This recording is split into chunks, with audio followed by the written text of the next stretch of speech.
अभिवादन स्वीकार कीजिए ब्रजेश मिश्रा का और आप देखना शुरू कर चुके हैं द डिबेट। बहनों भाइयों, बंगाल की लड़ाई आज की नहीं बल्कि इतिहास की है।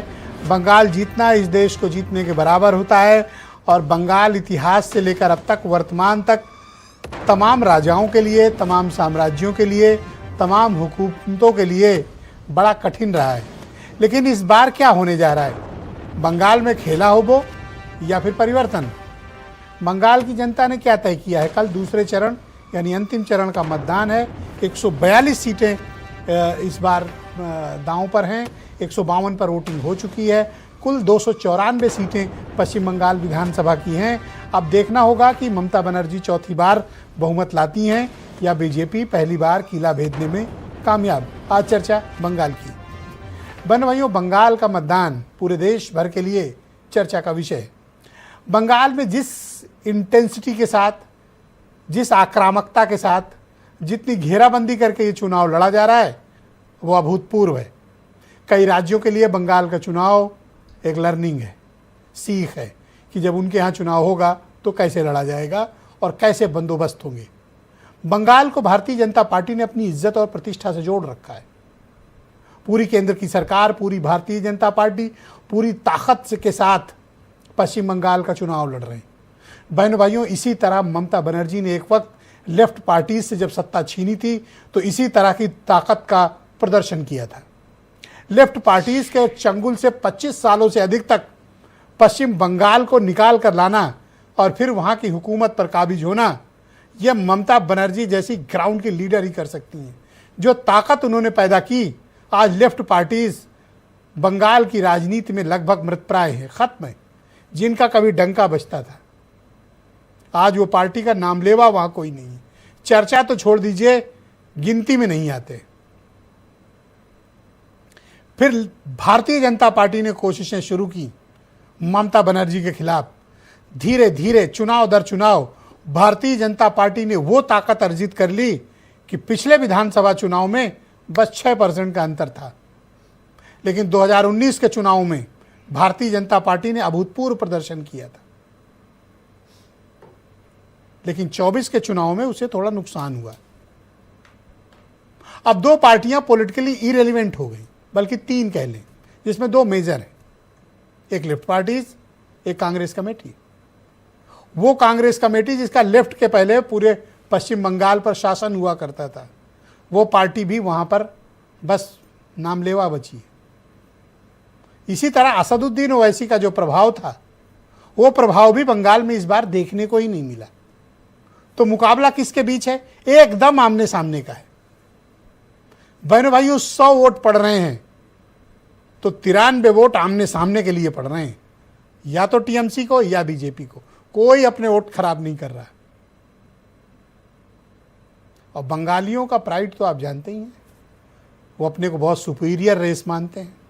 बौद्धिक, पढ़े लिखे, इस देश में जितने भी महान विभूतियां शिक्षा के क्षेत्र में हुई, इनोवेशन के क्षेत्र में हुई, वो सब बंगाल से रही हैं। तो बंगाल प्राइड एक अलग विषय है। लेकिन बीजेपी ने भी इस बार कोई कमी नहीं छोड़ी है। ममता बनर्जी बंगाल प्राइड की लड़ाई लड़ रही है तो भारतीय जनता पार्टी परिवर्तन की लड़ाई लड़ रही है।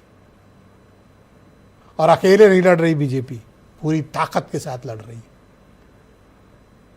लेकिन ग्राउंड पर बीजेपी का मुकाबला कोई सामान्य विपक्ष से नहीं है, ममता बनर्जी से, जिनके न तो दामन पर कोई दाग है, जब न तो उनकी नीयत पर कोई शक, न उनकी सांगठनिक क्षमता पर किसी को कोई शक शुबा। वो एक अभूतपूर्व नेता है। एक महिला जो कांग्रेस से बगावत करके निकली, अपने दम पर पार्टी बनाई, अपने दम पर 3 बार की सरकार। बहनों भाइयों, ऐसे उदाहरण बहुत कम देखने को मिलेंगे, या तो जयललिता या मायावती या ममता बनर्जी। ममता बनर्जी उस पीढ़ी की आखिरी नेता हैं जिन्होंने इतनी शक्ति पैदा की कि पूरे बंगाल पर कब्जा कर लिया। यहां लोगों से मोहल्ले नहीं कब्जा होते हैं। तो इस बार बंगाल ने क्या तय किया है? क्या परिवर्तन होने जा रहा है?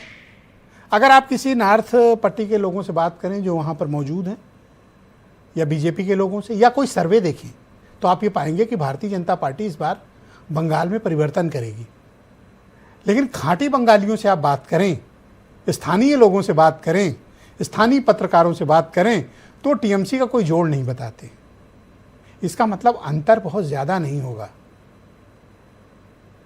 तो क्या फ्रैक्चर्ड मैंडेट आएगा? नहीं आएगा। जिसका आएगा साफ आएगा। और एक बात और बता दे रहा हूँ, सुरेंद्र राजपूत बताएं न बताएं, जिसका आएगा पूरा आएगा। जिसको मिलेगा छप्पर फाड़ के मिलेगा, और जिससे छीनेगा उसका सब कुछ चला जाएगा। तो कुछ बयान सुने, फिर किसको मिलेगा और किससे छीनेगा, पूरी डिबेट। मैं देख रहा था बड़ा बाजार में, मैं गया था कोलकाता में, टीएमसी के गुंडों ने गुरुदेव रविंद्रनाथ ठाकुर की विरासत की हवेली पे कब्जा करके वहां टीएमसी के झंडे लगा दिए। माननीय न्यायालय के आदेश से वो फिर हटाए गए। टीएमसी के गुंडे जगह जगह कब्जा करते हैं, लेकिन 23 अप्रैल को पहले चरण के मतदान के रुझान के बाद अब उनमें भय पैदा हुआ है।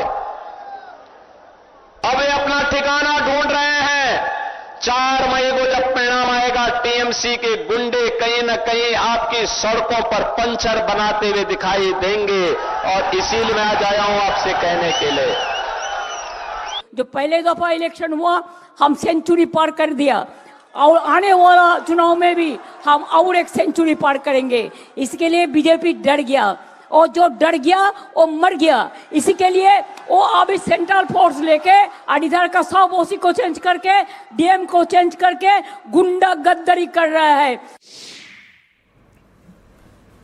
तो बहनों भाइयों, आज की इस डिबेट को आगे बढ़ाएंगे संजय चौधरी, भारतीय जनता पार्टी के प्रवक्ता हैं, सुरेंद्र राजपूत, कांग्रेस कमेटी के प्रवक्ता, रिक सुंदर शासमल जी मौजूद हैं, पश्चिम बंगाल के बहुत ही जाने माने पत्रकार, राम प्रकाश पांडे जी मेरे साथ मौजूद हैं, तृणमूल कांग्रेस के सीनियर लीडर हैं, डॉक्टर मोहम्मद अमीन मेरे साथ मौजूद हैं, फार्मर ज्वाइंट डायरेक्टर हैं इलेक्शन कमीशन ऑफ इंडिया यानी चुनाव आयोग के, और वीरेंद्र सिंह जी हमारे नेशनल हेड। आप सभी का स्वागत और धन्यवाद इस कार्यक्रम में मेरे साथ शिरकत